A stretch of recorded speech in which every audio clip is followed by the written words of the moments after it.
সেই দেশে যে সকল এম্বাসিগুলো রয়েছে, দূতাবাসগুলো রয়েছে, সেখানে কিন্তু কখনো হামলা হয় না।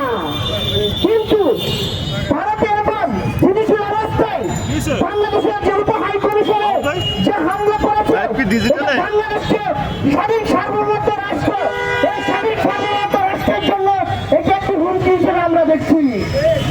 আমরা দেখেছি যে পশ্চিমবঙ্গের যে মুখ্যমন্ত্রী মমতা বলেছে বাংলাদেশের একটি শান্তিরক্ষী মিশনের বাহিনী পাঠানো উচিত। আমরা মমতাকে স্পষ্ট করতে চাই, আপনার নিজের ঘরের অবস্থায় তো ঠিক নেই। ভারতের বিভিন্ন অঙ্গরাজ্যে আমরা দেখেছি সংখ্যালঘুদের উপর কিভাবে নির্যাতন চালানো হয়, কিভাবে নিপীড়ন চালানো হয়।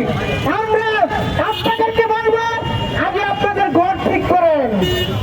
আমরা ভারতকে বলতে চাই, আমাদের একজন বলেছে বাংলাদেশের বর্ডারে যেমন ভারত রয়েছে, তেমনি ভারতের বর্ডারে কিন্তু চীন, পাকিস্তান সহ অন্যান্য রাষ্ট্র রয়েছে।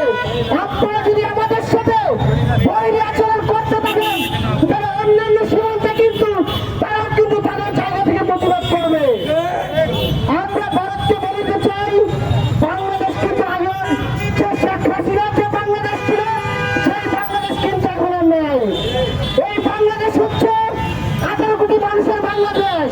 এই বাংলাদেশে যে সরকার রয়েছে, সেই সরকারকে এদেশের মানুষ ক্ষমতায় বসিয়েছে, ভারত ক্ষমতায় বসায়নি।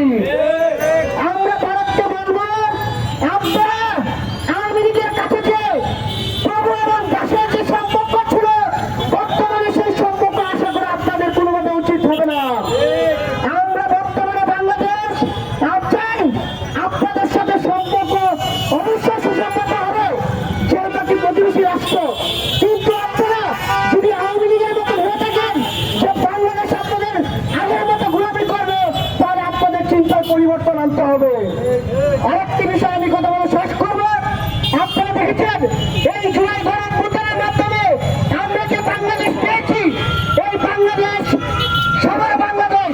এই বাংলাদেশে কোনো বৈষম্য চলবে না, এই বাংলাদেশে কোনো দুর্নীতি, লুটপাট, কোনো ধরনের দখলদারিত্ব চলবে না।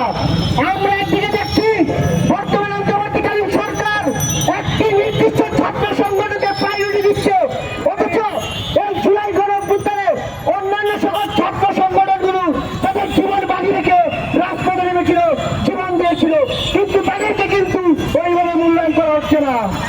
আমরা দেখছি যে এই বর্তমান সরকার যেভাবে রাষ্ট্র পরিচালনা করার কথা ছিল, সেভাবে করতে পারছে না।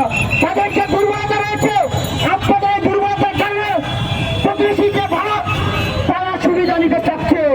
আমরা দেখছি আওয়ামী লীগের এমপি মন্ত্রী কিংবা তাদের কুশলরা ভারতে পালিয়ে অবস্থান নিয়েছে। আমরা বর্তমান সরকারকে বলবো, এই শেখ হাসিনা যতদিন ভারতে থাকবে, ততদিন বাংলাদেশকে কোনোভাবে স্থিতিশীলতা দিবে না। তিনি